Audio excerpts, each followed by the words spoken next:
आप सभी का बहुत बहुत स्वागत है भैया। आप सभी को राधे राधे, नमो बुद्धाय।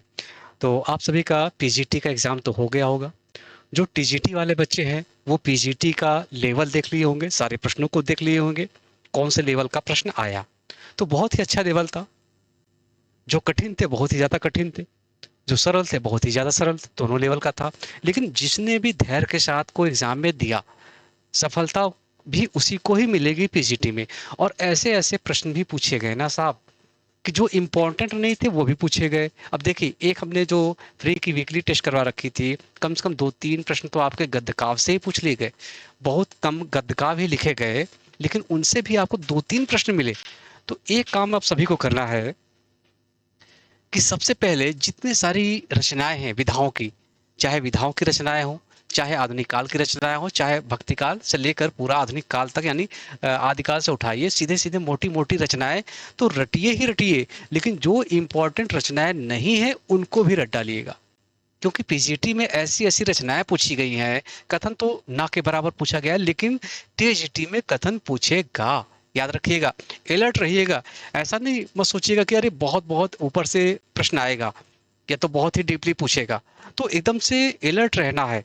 ये आपको अलर्ट कर दिया है पीजीटी का एग्जाम, कि हमें वो भी रचनाएं पढ़नी है जो कभी जीवन में नहीं पूछी गई है। जो हम जानते हैं ना कि अरे ये बड़ी नगण्य रचनाएं हैं, ये तो कभी जीवन में पूछ ही नहीं सकता। तो बहुत सारे बच्चे, जब मैं प्रश्न कराता था ना, तो कहते थे अरे सर ये नहीं पूछा जाएगा।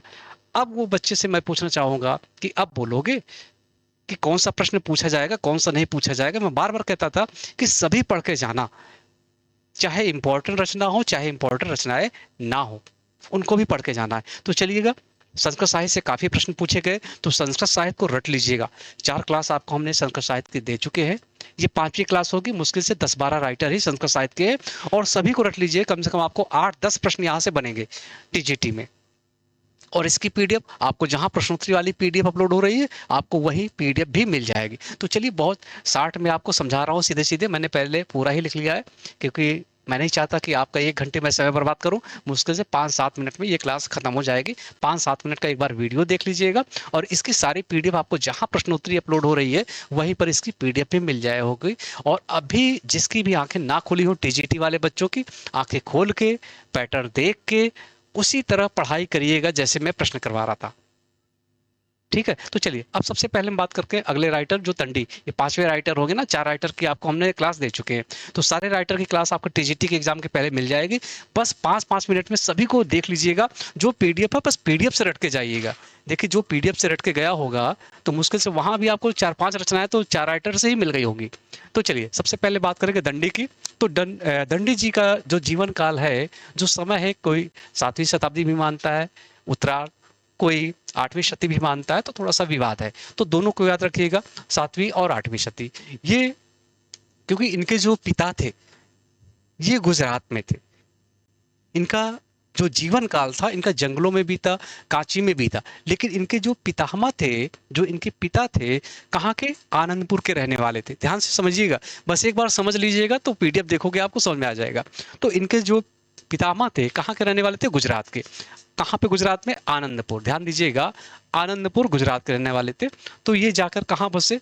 कांची नरेश के आश्रय में बसे थे। और इनके जो माता पिता थे, इनका जन्म में ही देहांत हो गया था। तो आराम से कांची के जंगलों में घूम रहे थे। और फिर इनको जो कांची नरेश थे, पल्लव राजा, फिर उनके आश्रय में ये गए, तो उनको वहां पर बड़ा मान सम्मान मिला। तो इनका सबसे पहले हम बात करेंगे किस सती। तो कौन से सती में वर्तमान थे भैया? 60वीं 8वीं सती, दोनों को रट लीजिएगा। किसके आश्रय में थे? पल्लव नरेश के आश्रय में थे। फिर इनके पिता का नाम क्या था? वीरदत्त था। इनके पिता का नाम था वीरदत्त, और माता का नाम था गौरी। तो माता पिता भी बहुत प्रश्न पूछा है, इस बार भी है, तो इसको भी रट डालिएगा। किसकी पिता का नाम किसके पिता का नाम वीरदत्त था, किसकी माता का नाम गौरी था? तो ये पिता थे वीरदत्त, माता थी इनकी गौरी। ठीक है। और दंडी किस रीत के कवि कहे जाते हैं? वैदर्भी रीत के कवि कहे जाते हैं। तो ये भी रट लीजिएगा। और ये कहां पर? कांची नरेश पल्लव के आश्रय में रहते थे। फिर कौन से गुण के कवि हैं ये? प्रसाद गुण के कवि हैं। और दंडी किसके लिए प्रसिद्ध थे? पदों की लालिमा के लिए, यानी पद लालित के लिए प्रसिद्ध थे ना। तो एक इसको भी लिख लीजिएगा, पद लालित। पद लालित के लिए प्रसिद्ध थे। फिर अब देखिए यहां पर ध्यान दीजिएगा, वीरदत्त, तो वीरदत्त कौन है? दंडी के पिता हैं। तो वीरदत्त के पितामह कौन हो गए? मनोरथ। अब मनोरथ के सबसे छोटे पुत्र थे, क्योंकि मनोरथ के यहां से उठाते हैं तो भारवी क्या है? इनके प्रतिपितामह। तो ये क्या है? प्रतिपितामह। अगर पूछेगा प्रतिपितामह कौन है तो भारवी, ये पितामह हो गए साहब। फिर तो भारवी के 3 लड़के थे, जिनमें कि मध्यम जो उनके लड़के थे, बीच वाले लड़के थे, उनका नाम मनोरथ था। ठीक है, तो मनोरथ इनके पितामह हो गए। और जैसे 4 वेद होते हैं तो 4 वेद के हिसाब से इनके 4 लड़के भी हुए, और सबसे छोटे जो लड़के थे उनका नाम था वीरदत्त। ये सबसे छोटे लड़के थे, 4 लड़कों में इनका नाम था वीरदत्त। और वीरदत्त के ही लड़के क्या हुए? दंडी हुए।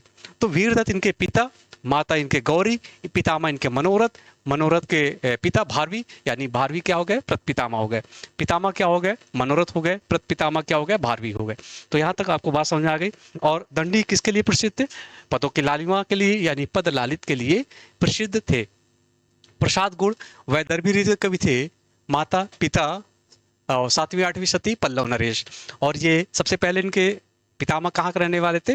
गुजरात में। कौन से? आनंदपुर में। फिर इलेजपुर आए, इलेजपुर यानी कांची में है। फिर ये कांची में जब इनके माता पिता का देहांत हो गया बचपन में ही, तो ये इधर उधर घूमने लगे, जंगलों में घूमने लगे। तो ये कांची नरेश पल्लव के आश्रय में गए, पल्लव नरेश के आश्रय में गए, और उनको यहाँ पर इनको बड़ा मान सम्मान मिला। अब इनकी रचनाओं की हम बात करेंगे साहब। तो सबसे पहले मोटी मोटी बातें देख लें कि रचना, फिर इसके बाद डिटेल में भी चर्चा करेंगे। तो ये रचना 10 कुमार चरित, वेरी मोस्ट इंपॉर्टेंट। 10 कुमार चरित कितने भागों में है? 3 भागों में है। डिटेल में इसके हम बाद में देखेंगे, पहले हम सीधा सीधा देख लें। तो 10 कुमार चरित इंपॉर्टेंट कर लीजिएगा। कितने भागों में है? 3 भागों में लिखा गया। फिर काव्यादर्श 4 परिच्छेदों में है। तो काव्यादर्श तो इनका अलंकार का ग्रंथ है, ये भी इंपॉर्टेंट कर लीजिएगा। अवंत्री सुंदरी कथा, ये इनका प्रौढ़ गद्य काव्य है, और चूंकि ये अपूर्ण भी है।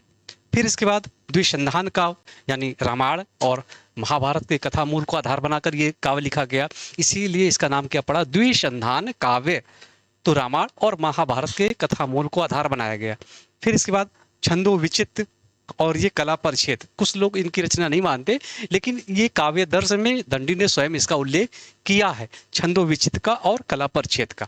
तो यहाँ तक आपको बात एकदम क्लियर हो गई होगी। अब बात करेंगे साहब सीधे 10 कुमार चरित की। 10 कुमार चरित कभी कभी सीधा सीधा पूछ लेगा कि कितने राजकुमारों का वर्णन है। तो 10 नाम से ही पता है, 10 कुमार चरित। तो 10 कुमार चरित में कितने राजकुमारों का वर्णन हो गया? 10 कुमार, यानी 10 राजकुमारों का वर्णन। कितने भागों में है? 3 भागों में है, ये याद रखिएगा। 3 भागों में। पहले भाग का नाम क्या है? पूर्व पीठिका। दूसरे का नाम है उत्तर पीठिका।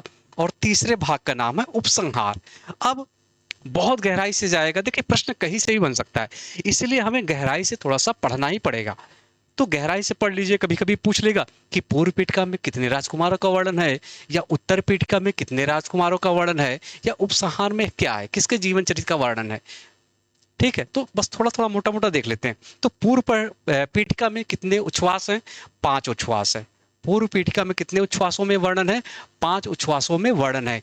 2 राजकुमारों का वर्णन है, एक सोमदत्त और दूसरे राजकुमार पुष्पोद्भव। यानी जो पूर्व पीठिका है उसमें वहां पर 10 कुमारों की जगह कितने कुमारों का वर्णन है? 2 कुमारों का वर्णन है। फिर इसके बाद उत्तर पीठिका, यानी दूसरे भाग का नाम है उत्तर पीठिका।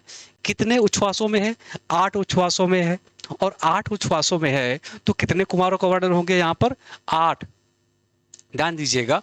तो पहले में यानी दूसरा हो गया, तीसरा राजवाहन, चौथा अपहार वर्मा, पांचवा उपहार वर्मा, छठवां मित्रगुप्त, सातवां आपके मंत्रगुप्त, आठवां अर्थपाल, नौवां विश्रुत और 10वां प्रमाद। तो पहले जो पीठिका का नाम है पूर्व पीठिका, कितने उच्छ्वासों में है? 5 उच्छ्वासों में। कितने राजकुमारों का वर्णन है? 2 राजकुमारों का वर्णन है। फिर दूसरे का नाम है क्या? उत्तर पीठिका। कितने उच्छ्वासों में है? 8 उच्छ्वासों में। 8 उच्छ्वासों में है, कितने राजकुमारों का वर्णन है? 8। यानी टोटल की बात करेंगे तो इसमें जो है 10 राजकुमारों का वर्णन है। फिर इसके बाद जो उपसंहार है उसमें सिर्फ क्या है, चार चार ही 5 पेज का होगा, उसमें विश्रुत का चरित्र चित्रण किया गया है। तो जो उपसंहार है इसमें क्या है, विश्रुत का चरित्र चित्रण। फिर इसके बाद उपजीविका, यानी इसका उपजीविका तर्क क्या होता है, आधार ग्रंथ, यानी मूलाधार क्या है इसका, इस ग्रंथ का, दस कुमार चरित्र का, तो उन्होंने कहां से ग्रहण किया है, तो गुणाध ने एक रचना लिखी थी, वृहत कथा। आधार ग्रंथ क्या है, वृहत कथा, किसकी रचना है भैया, गुणाढ्य का। फिर वैदर्भी रीति, प्रसाद गुण, और जो इसमें अलंकार है, 3 मेन अलंकार है, उपमा, उत्प्रेक्षा और रूपक, 3 मेन अलंकारों का वर्णन है इस ग्रंथ में। फिर बात करेंगे नायक, तो नायक कौन है, राजवाहन, तो राजवाहन नायक है, और नायिका अवंती सुंदरी है, और प्रतिनायक हो गया आपके मानसार।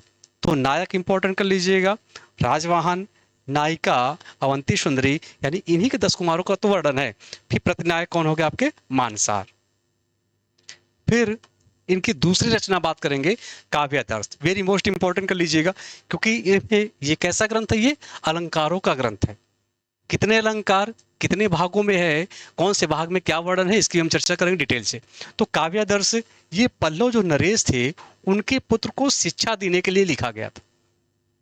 जो काव्यादर्श है वो पल्लव नरेश के पुत्र को शिक्षा देने के लिए ये ग्रंथ लिखा गया था। कैसा ग्रंथ है साहब, अलंकार का ग्रंथ है। कितने श्लोक है इसमें, 660 श्लोक हैं, और कितने परिच्छेदों में ये विभक्त है, ये 4 परिच्छेदों में विभक्त है।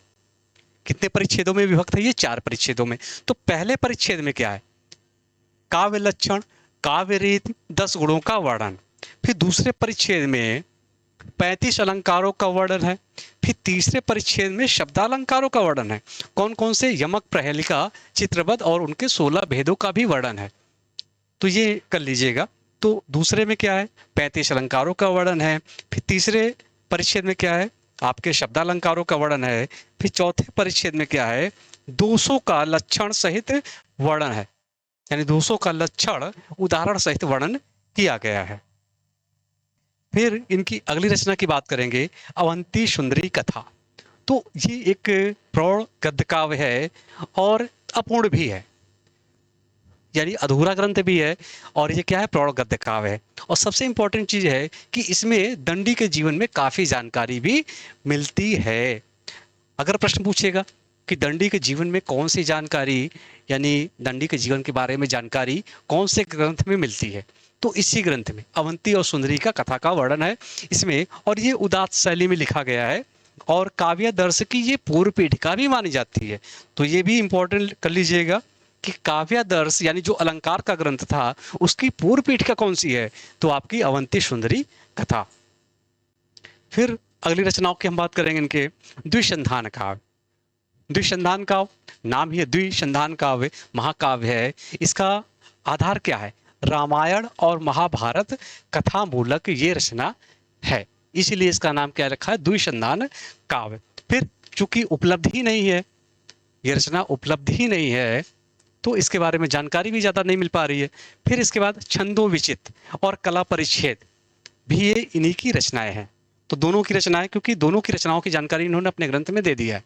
तो ये जो दंडी का जीवन परिचय हो गया, उनकी रचनाओं की बात कर लिया, एकदम से रट डालिएगा। और ये पीडीएफ भी आपको वहीं पर जहां आपकी प्रश्नोत्तरी अपलोड हो रही है, वहीं पर पीडीएफ आपको, जो संस्कृत साहित्य की पीडीएफ होगी वो आपको वहां पर पीडीएफ मिल जाएगी। तो इसको नोट कर लीजिएगा, सब लिख लीजिएगा, और पीडीएफ से जाके एग्जाम के पहले जितने भी है पीडीएफ रटना, क्योंकि अभी पीडीएफ वहां पर 113 पीडीएफ आपको मिलेगी, सभी पीडीएफ रट लीजिएगा। आपको कम से कम टीजीटी में 100 प्रश्न सीधे सीधे प्रश्नों वहीं से पीडीएफ से ही मिलेंगे, ठीक है। और अभी से विधाओं को रचना स्टार्ट कर दीजिए, क्योंकि ज़्यादा समय नहीं बचा है, मुश्किल से 15-20 दिन का ही समय बचा है। तो अभी अलर्ट हो जाइए कि पेपर कैसा आएगा, लेवल आप देख ही चुके पीजीटी का, तो रटना स्टार्ट कर दीजिए और धैर्य के साथ पढ़ाई करिए, ज़्यादा समय इधर उधर मत गंवाइए, ठीक है। तो चलिए, सभी को भैया धन्यवाद, राधे राधे, नोट कर लीजिएगा।